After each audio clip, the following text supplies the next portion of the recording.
Pradedam. Šiandieną pristatinėsiu Smoke Ninja, mažą portatyvinę dūmų mašiną, kurios niekad gyvenime nemačiau, užsisakiau vasarą ir man sako gamintojas, kad labai pasisekė, nes čia gruodį buvo, jos neįmanoma gauti. Tai žiūrim, ką turim. Visi filmuojam, net ir mes čia dabar studijoje sėdim, filmuojam. Turbūt jūs namie filmuojat, pasakojate apie Putiną, o gal pasakojate apie piragų kepimą, o gal apie vamzdžių gamybą, o gal apie siuvimo siūlus. Nežinau apie ką, bet visą laiką galim panaudoti dūmus labai įdomiai. Tai va, įsitraukiam tokį veipą, kas rūko, aš nerūkau, bet čia įtariu, kad jis labai panašiai atrodo. Čia ir yra pats įrenginys. Žiūrėkit, yra bakelis, niekad nebandėm, viską darom intuityviai, niekad gyvenime nesam jo matę. Tai va, kaip ir jūs išsipakosit, nusipirkit, tai turbūt lygiai tą patį darysit. Įsuku bakelį. Pasiemu keisto skysčio, o tu dar jau su platesnį kampą parodė. Ar gali gal ir iš arti, žinai.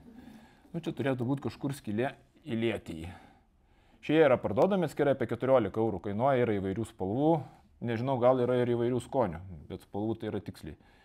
Įleidžiam, mes vešim čia šiek tiek prisipylę, nu tai aš dar šiek tiek įpilsiu, kad matytumėm, kaip tai yra daroma. Viskas, šitą mes uždarom, padedam į šoną, uždedam jam tokį narvelį. Nežinau, kam jis reikalingas, bet tikriausiai dėl dizaino.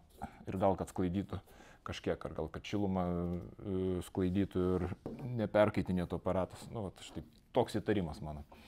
Tada spaudžiam, kaip man sako išmintingasis Darius, kokius 4 kartus. 1, 2, 3, 4. Suvibravo. Ok, reiškia, kažkas jau gero yra. Dūmai turėtų eiti pro čia. Čia viduje slepiasi baterija. Baterijos yra to naujojo tipo didelės galios, jos realiai akumuliatoriai tik tai atrodo kaip padidinta A baterija. Yra įvairių tipų ir jis turi keletą režimų. Fogas, Dries ir Steamas. Mes juos išbandysim visus. Pirmą pabandom nieko neuždėję, po to pabandysime ir uždėję šitos priedus. Spaudžiu fogą, lemputė užsidegė, arba neužsidegė, o jinai dabar užsidegė. Žiūrim. Dūmai.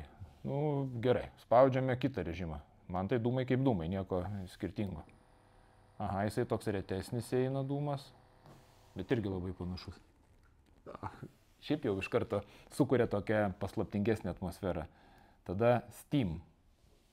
Aš galvoju, gal jį reikia palaikyti ilgiau, kad jis įsijungtų, ar jisai jau iš karto yra įsijungęs.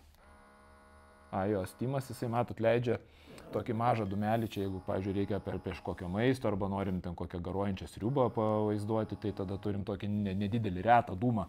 Nebūtinai mes norim čia užsipildyti dūmais, kaip Alos Pugačiovos koncerte, o gal norim tik tai parodyti, kad yra kažkoks nedidelis rūkas.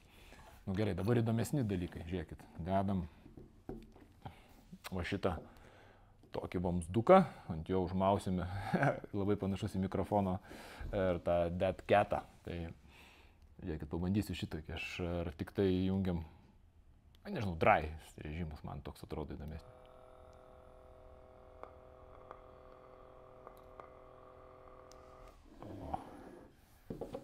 Kepa saldainis. Žiūrėkit, kiek cool atrodo. Iš viso idealiai. Arba jeigu norim, nežinau, čia mes turim, galim įsijungti Steam režimą ir suteikti. Bet pažiūrėkit, kaip dūmai laikosi, čia šiaip kosmosas. Jie čia likę. Tu pakelk Dariau, jeigu gali kamerą, kaip įdomiai. O, mano pirštas dūmasi. Dabar dedam šį čia su Steamu. Atrodo, kad jisai garuoja. Jo, šitas mažas dūmas gali būti kažkur panaudojamas. Na gerai, šitą nuėmam.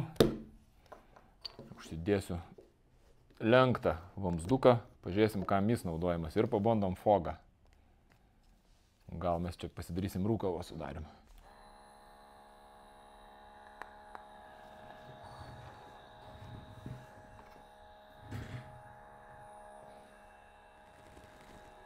Padarom O raidę. Nukrito mano vienas vamzdelis, bet nieko. Kažkas pakels.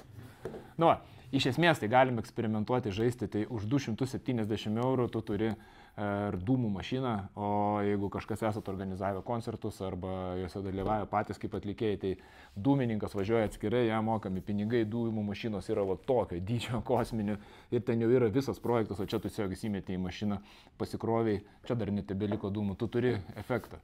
Filmavime, fotografavime, tu savo pasidarai backingą ar savo susikūri tokią mistinę atmosferą ir kaip sako, geležinkelis, rūkas yra geriausi fotografų, filmuotojų draugai, tai čia, žiūrėkit, yra dirbtinis rūkas, o jums 270 eurų tu turi geriausią fotografo draugą. Taip kad Fotoaparatas LT, Fotofabrikas LT ir viso Admor grupė padeda atrasti įdomių naujų sprendimų jūsų filmavimui ir fotografavimui. Iki.